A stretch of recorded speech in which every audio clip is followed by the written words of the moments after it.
Hi everyone, welcome back to my channel. So today I wanted to do a video on travelling with a newborn or travelling with a small baby. So you don't know, we have just come back from Cyprus. We went for 2 weeks with Finn, who was 6 months old at the time that we flew. And I was really apprehensive about flying with a little baby. I didn't know if you could take formula through security. I didn't know if we were going to have the right food over there for him, how we were going to cope with all the logistics of it. Now luckily we went with my mum and dad and my little brother and my husband, so there was plenty of kind of hands. I really do think is a great tip, like if you can take your family with you on your first holiday, definitely do that. The other thing that we did is that we stayed in a villa that we've also stayed in before, which meant that it was a really controlled environment and we knew what was going to be there and what wasn't. I think it would be slightly harder in a hotel. So I just basically wanted to give you some really practical tips about travelling, certainly from the UK, and I'm sure this applies to different countries as well, with a little baby, and the things that I've learned, because there was kind of like scatty things all over the internet, but there wasn't one succinct sort of like start to finish, this is what you can do list. So there are about 10 things and I'll run through them really quickly just so you can tick them off your list, and hopefully it will help you and your little one travel more smoothly if you're going on holiday this year. So the first thing that we did, which was really good, which you should check with your airline, it will vary airline to airline, is that we used the airline's twilight service. Now we're quite lucky, we live very near to our local airport, it's about 10 minutes away. What we were able to do is drop off our bags the night before we flew. It's called a twilight service. We flew with Jet2 in the UK and they offer this, I think, on all their services throughout the year, which was fab. So we literally just packed everything the night before, dropped it up at the airport, and that meant that the day of, we'd already checked in online, we walked straight through security and into the lounge. So that was amazing. We didn't have to queue in any queues at all. It was an early morning flight. It was in August, so it was mega busy at the airport, like prime time, and we didn't have any queuing at all. When we checked in the night before and dropped the bags off, there was no queues either. So it was an amazing service, and I really would recommend Jet2 for that. If you can do this with your airline and the airport isn't too much of a drive away the night before, because obviously you don't want to be doing that trek twice, I would definitely recommend doing that. They text us to let us know we could do it the night before, which isn't a lot of notice really, but I think you can check online with your particular airline to see if that is something that you can do as well. And I would definitely recommend it, because when you're arriving in the morning, you've got a pram with the baby in, you've got all your hand luggage, your cool bags with your baby stuff in, and 2 suitcases. It's just a bit of a logistical nightmare. So definitely check that with your airline before you fly. So the second thing that I wanted to talk about is taking food through security, baby food, milk, if you're not breastfeeding. Obviously, breastfeeding mums out there, you are enjoying one of the many perks of breastfeeding. However, I was not breastfeeding, so I needed to take formula with me. What we did was I made 7 bottles. So usually in a day, Finn will only have 5 bottles. I made 7. I don't know why, just to make sure. It was a 4.5-hour flight. So I made 7 bottles and I put them in a large cool bag, a soft sort of squidgy cool bag, not like the cool boxes that you can get. And I also bought the wine cooler cool packs. So they're literally like cylindrical cool packs. I'll insert a clip of it here if I've got images of them, and they actually just slip right over the bottles to keep them cool. So each one of the bottles was in one of the wine coolers cool packs, and then I also had cool packs on the top and the bottom to make sure that the bottles were cool. I made the bottles in the perfect prep machine the morning of, so that any bacteria in the formula was killed off, because it's that hot water shot. I know that some mums make like hot boiled water and they let it cool and then add powdered formula to it, but from what I understand, the issue with that is that the hot water isn't there to kill any bacteria in the powder in the first place. So making them and then letting them cool is a better way. I'm sure you've got your own way. I'm sure it works for you. If it works for you, fab, and do it that way. But I left them in the cool bag. And then as we went through security, I literally just asked the security person at the very start of the line, told them that we had formula with us, and they were like, no problem. They just took them out of the cool bag, put them in a special tray, and they put them on like this box thing to test them. We didn't have to taste our formula. I know some people have said that they had to taste their milk before. We didn't have to. It took 5 minutes longer than it maybe would do if you didn't have any liquids in your bag, but I think as long as you alert them as you're going through security, they're absolutely fine with it. You can take in the UK as much formula or as much baby food as you'd like through security, if it's liquid or powder, whatever that might be.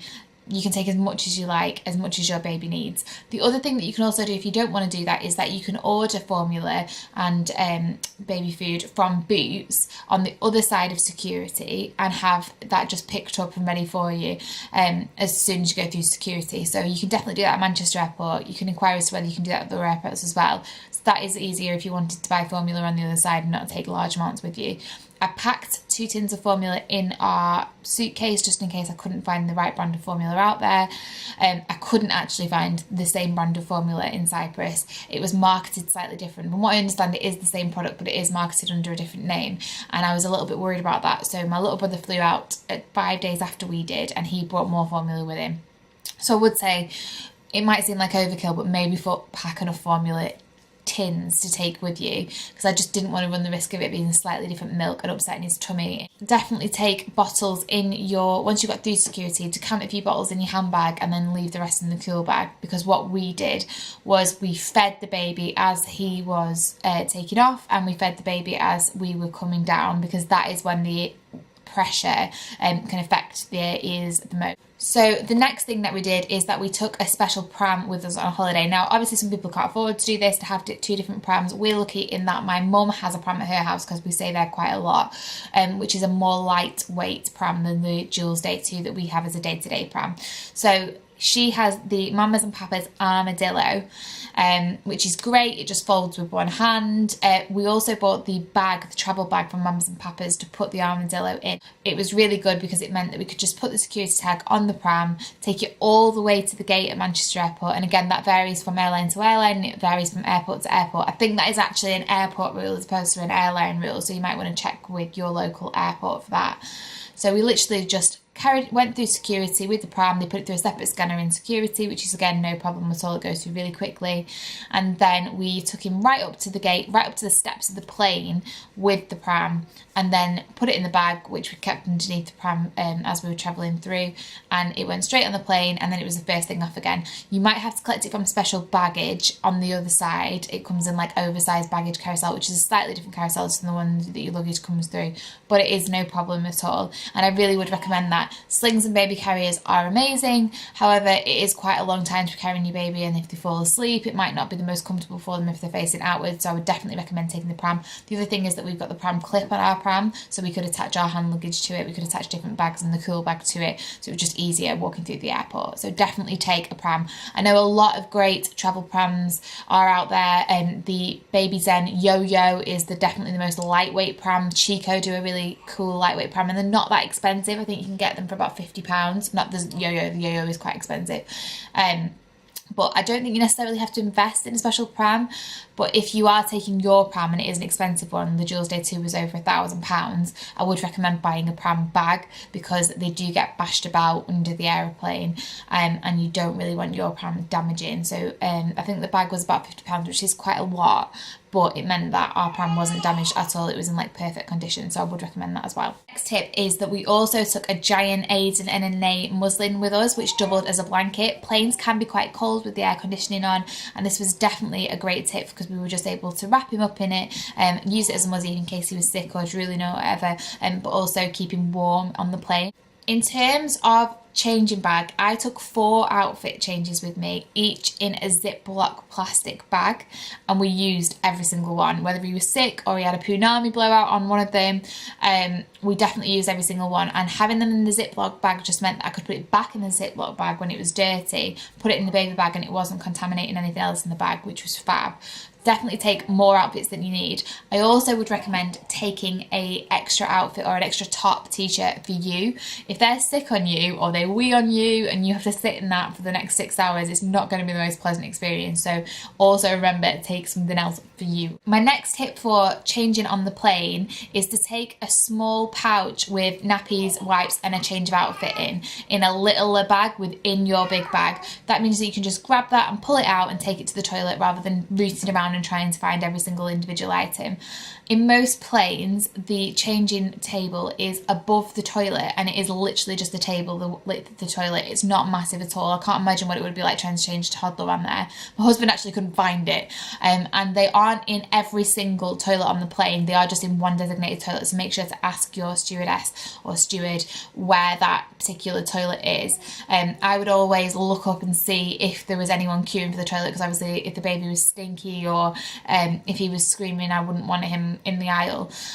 So yeah, just make sure you know where that toilet is and you've got your little bag ready to go so that you can change your baby really quickly, because it is a really small space. So that's it, guys. I hope these travel tips help you. If there's anything that I've missed and you want to ask, please comment down below and I will answer you as soon as possible. Thank you for watching. If you are watching this and you're a bit nervous about going on holiday, don't be. Honestly, it's really easy and lots of people do it. Airport staff are really helpful, so definitely have a look at those tips and see if they would help you. So thank you for watching and we will see you very soon. Bye!